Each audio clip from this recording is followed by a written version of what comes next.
Hello everyone, welcome to the new video. और finally IBPS SO का notification out हो गया है और जाहिर सी बात है थोड़ा सा अनफेयर लग रहा है कि वैकेंसीज कम एंड ऑल। बहुत सारी चर्चा है आप लोगों ने की, तो मैं सीधा मुद्दे पे आता हूँ। मैं इस वीडियो में 4 पॉइंट से बात करूँगा।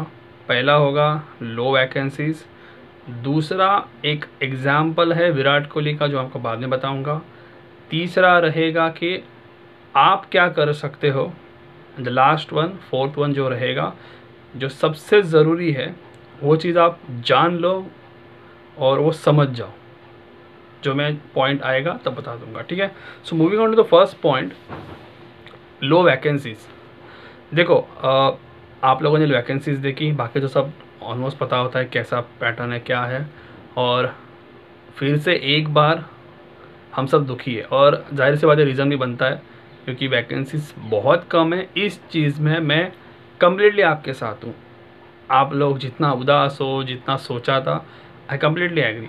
कुछ लोग ऐसे डोमेन से, आई मीन ऐसे पोस्ट से हैं जिन्होंने इतनी कम वैकेंसीज उनमें देखी नहीं है, कि उनके डेजिग्नेशन में इतने कम वैकेंसीज नहीं देखी है, तो उनको काफ़ी बड़ा शॉक लगा है, ठीक है। बाकी HR वालों अगर हों तो मेरे हिसाब से, अगर मैं उस हिसाब से बात करूं, तो अगर आप एक्सपीरियंस्ड हो, एक दो बार दे चुके हो, तो आपके लिए ये नया नहीं होना चाहिए। Not because I am a teacher, तो मैंने चीज़ें देखी हुई है, बट मुझे लगा था थोड़ा सरप्राइज होगा और वो हो गया है।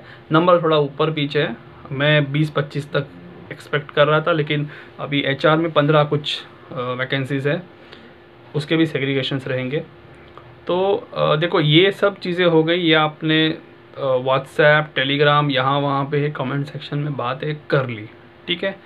जो फर्स्ट पॉइंट था, जो आपने भी कहा, मैंने कुछ लोगों से बात की। अब दूसरा पॉइंट है, मैंने आपको कहा था विराट कोहली का एग्जाम्पल। मैं आपको एक सिंपली चीज़ बताता हूँ। देखो घुमा फिरा के बात नहीं करूँगा, और जो मुझे जानते, अगर आपको लगता है कुछ चीज़ें समझ में आएंगी तो कंटिन्यू करो, वरना मैं मुंह पे बोलता हूँ, कोई यूट्यूबर बोलेगा नहीं यार चले जाओ यहाँ से। अगर आपको गालियाँ देना और कंटिन्यू करना है IBPS को तो यू कैन गो। जिनको सुनना है मेरी बात ध्यान से सुनो। देखो मैंने पहले पॉइंट में कवर अप कर लिया, जो कि बिल्कुल सही है। वैकेंसीज कम है तो इसमें मन नहीं करता, ठीक है। कितना मेरा रेशो होगा, कितने में मेंस में जाऊंगा, प्री में, करेक्ट है, ठीक है। लेकिन एक चीज़ अपने आप से पूछो, फेयर कौन सी एग्ज़ाम है? एग्ज़ाम कौन सी फेयर है? अभी आप लोग बोलोगे सर दूसरों में वैकेंसीज तो ज़्यादा है, ठीक है, तो दे रहे हो, लेकिन वहाँ पे आपको PO मेंस देना पड़ता है। ये सब गंदे गंदे पजल्स, गंदे गंदे DI फिर से सॉल्व करने पड़ते हैं, लेकिन आप वो कोशिश करते हो कि वो क्लियर कर पाओगे। कुछ कर भी जाते हैं, आई एग्री, कुछ कर भी जाते हैं। और वंस अगेन आप यही सोचते हो वैकेंसीज ज़्यादा है, लेकिन दूसरी एक चीज़ मैं आपको बताता हूँ, अगर आप हर सिचुएशन ऐसा एक्सपेक्ट करोगे ना, लाइट होगा, अच्छा होगा, सब ग्रीन सिग्नल होगा, तब जाके मैं कुछ करूँगा, तो यार ऐसा कोई भी एग्ज़ाम होगा नहीं मेरे हिसाब से। अगर जिसमें वैकेंसी ज़्यादा है तो उसका एग्ज़ाम का पैटर्न जो है वो अलग रहेगा।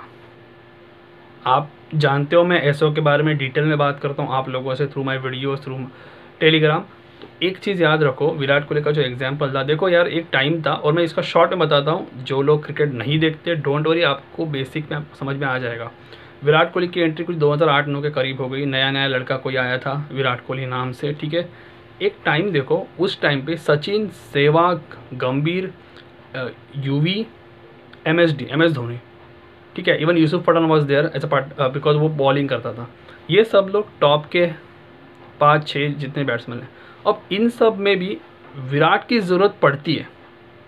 एक ज़रा चीज़ देखो, विराट ने बचपन में था, उसने सोचा वो क्रिकेटर बनेगा, ठीक है, उसने उस चीज़ पे काम किया। अभी ये चीज़ आप लोग ध्यान से सुनो, उसका काम क्या है कि मैं क्रिकेट, जो मेरी बैटिंग है वो स्किल पे मैं काम करूँ, उसने वो काम किया, ठीक है। हम लोग सचिन की बात करते थे, दादा की बात करते थे, देन धोनी आए, युवराज थे, वो काफ़ी वेल सेटल्ड थे। इन सब बल्लेबाजों के बावजूद विराट कोहली ने अपनी उस बैटिंग लाइनअप में जगह बनाई। क्यों? टैलेंट वो था, नया टैलेंट था, नया टैलेंट था। ऐसा कोई नहीं कि बड़ा प्लेयर बाहर गया 1-2 साल बाद वापसी कर रहा है, नया प्लेयर था। आज बताने की ज़रूरत नहीं विराट कोहली किस पायदान पे। अब दूसरी चीज़, अगर आप बोलते हो कि यहाँ पे वैकेंसीज कम है, करेक्ट, जो कि कम है, थोड़ा सा नाइंसाफ़ी है। तो क्रिकेट में भी थोड़ा सा पॉलिटिक्स होता है, ये हम सभी जानते हैं। कोई क्रिकेटर ओपनली आता नहीं जनरली, बट लेकिन ये चीज़ सोचो, उसके बावजूद भी विराट कोहली ने दिया। अगर विराट कोहली सिर्फ इतना बोलता यार क्रिकेट में पॉलिटिक्स होता है, मैं क्रिकेटर नहीं बनूंगा, तो वो नहीं बताता, किसी गली में घर के शीशे तोड़ता हुआ होता था अभी तक। ये चीज़ मैं आपको क्यों बता रहा हूँ, देखो मैं ये नहीं बोल रहा हूँ कि देखो मेरा IBPS से कोई पर्सनल नाता नहीं है, लेकिन मैं ये चीज़ बोल रहा हूँ, life is going to be unfair, you should know how to deal with it. ज़रा खुद सोचो ना, हम लोग सिर्फ विराट कोहली के चौके छक्कों पे मैच जीता तालियां बजाते हैं, लेकिन सोचो वो टाइम पे उसने भी जगह कैसे बनाई। अगर वो फ्लॉप होता था तो वो टीम के बाहर होता था एज ए बैट्समैन, वो तो बॉलिंग भी करता नहीं है। तो उसने अपनी बैटिंग पे इतना काम किया कि वो समझ में आया कि इस टीम में जगह बनानी है, he has to create impact. बताने की ज़रूरत नहीं, युवी, धोनी, सचिन क्या मोड पे थे तभी 2009-10 की बात करें तो, लेकिन परफॉर्मेंसेस भी दिए, इवन गंभीर भी था उस टीम में। ये एग्जाम्पल ध्यान से रखो। अभी एक सिंपल चीज़ मैं आपको बताता हूँ, जो मेरा तीसरा पॉइंट है, you should do what you can control. आप वही चीज़ करो जो आपके कंट्रोल में। आपके कंट्रोल में क्या है? आपकी पढ़ाई, ठीक है। देखो जो लोग मुझसे डिसएग्री करेंगे, मेरी रिक्वेस्ट है, चाहिए तो अगर आप तक हो तो लास्ट तक देखो, फिर डिसएग्री करो, कोई बात नहीं, चलेगा।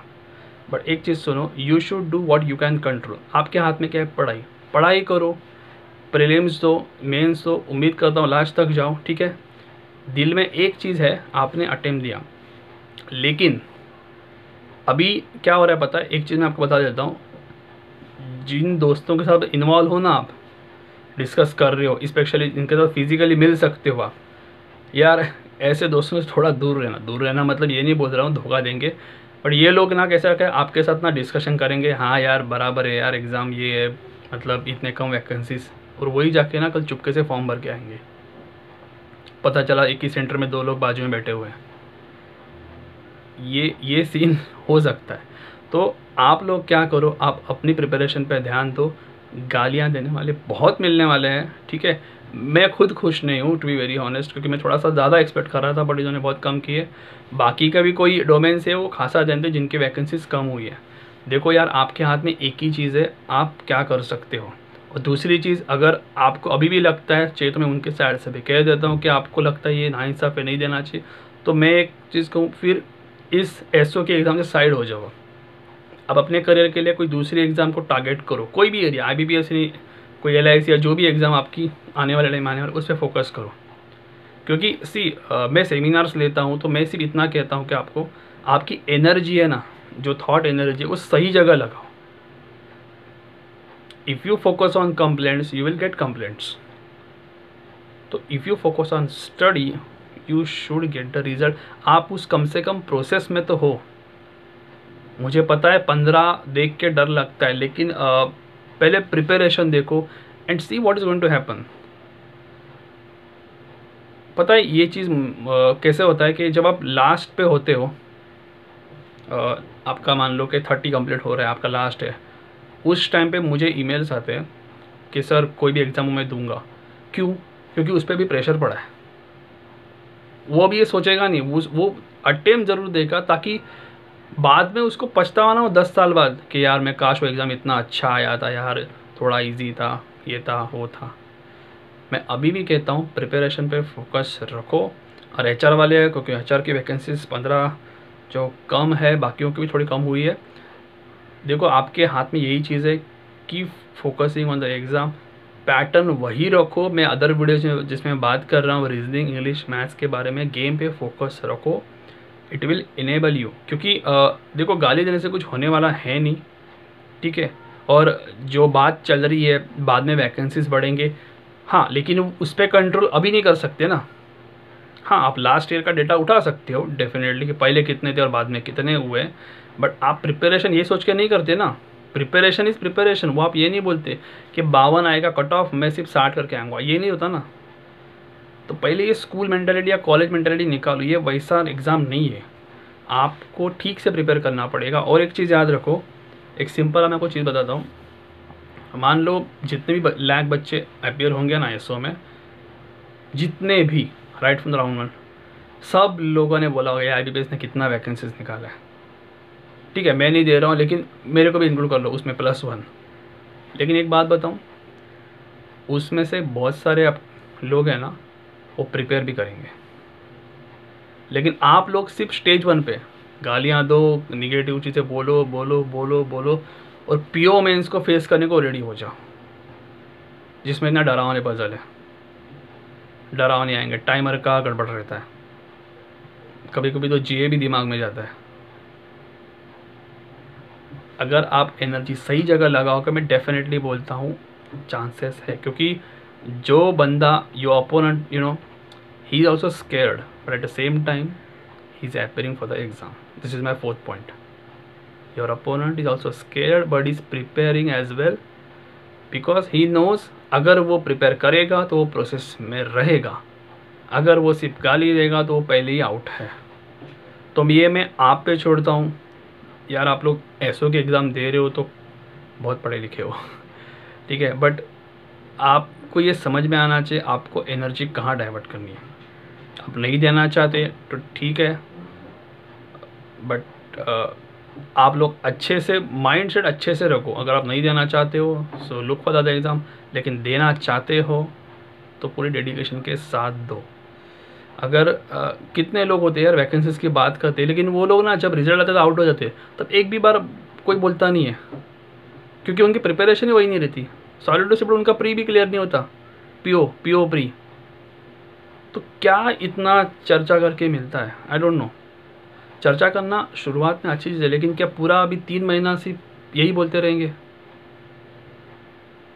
मैं अभी भी बोलता हूँ, आपका अपोनेंट ने, कुछ लोगों ने एक दिन में फॉर्म भी भर लिए होंगे, उन्होंने गालियाँ भी दी होंगी आपकी तरह, क्या यार इतना सा वैकेंसीज है, क्योंकि वो लोग जानते हैं अगर वो प्रोसेस में है तो रहेंगे। और एक चीज़ याद रखना, बहुत सारे लोग ना इस चीज़ के मारे एग्ज़ाम नहीं देंगे, तो वो आपका कंपटीशन ऑलरेडी आउट है।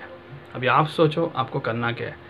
एंड जो लोग मुझसे पूछ रहे, मैं किसी का नाम नहीं लूँगा, बट मैं बता रहा हूँ, गो एंड अपीयर, एंड बाकी चीज़ें कुछ सोचना मत जो कंट्रोल में नहीं है कि कट ऑफ कितना आएगा, ये चीज़ें आपके कंट्रोल में नहीं है। लास्ट ईयर का डेफिनेटली आप चेक कर सकते हो, आई एग्री, बट जो चीज़ें कंट्रोल में नहीं है उस पर फोकस ज़रा भी मत करना।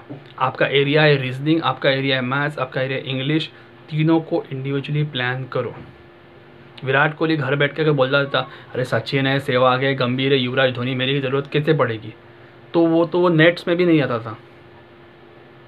जितने लोगों का विराट कोहली फेवरेट है, सवाल पूछो अपने आप से, उसने एक ही चीज़ पे काम किया, उसकी बैटिंग। आज बताने की ज़रूरत नहीं विराट कोहली किस लेवल पे है। पॉलिटिक्स वहाँ पे भी होती है, इसलिए मैंने एग्जांपल दिया। आपके लिए पॉलिटिक्स क्या है कि वैकेंसीज कम है। पॉलिटिक्स होती है ना कि आप, हम बात करते हैं कि इस प्लेयर ने इतना परफॉर्म किया है फिर भी इसको चांस नहीं मिलता। विराट कोहली ये भी सोच सकता था। So I think you should go for it, और बिंदास होके जाओ। आप वैसे भी ये सब पढ़ते रहते हो ना, रीजनिंग मैथ्स, बिंदास होके जाओ, ज़्यादा सोचो मत। ऐसा समझो आप अपनी लेवल पता करने जा रहे हो कि आप कहाँ खड़े हो जब ऐसे एग्ज़ाम सामने आती है। डोंट थिंक अबाउट इंटरव्यू में पहुँचूंगा कि नहीं मैं इसमें। Stick to 1 game at a time. Obviously prepare करते रहना मेंस के लिए, but stick to 1 game at a time, pre then fully mains then fully interview. Okay, मैं वीडियोज़ में बात करते रहूँगा कि किस तरह से आप प्रिपेयर करो डिफरेंट सेक्शंस की। अभी तक के लिए वीडियो में इतना ही। वीडियो देखने के लिए शुक्रिया।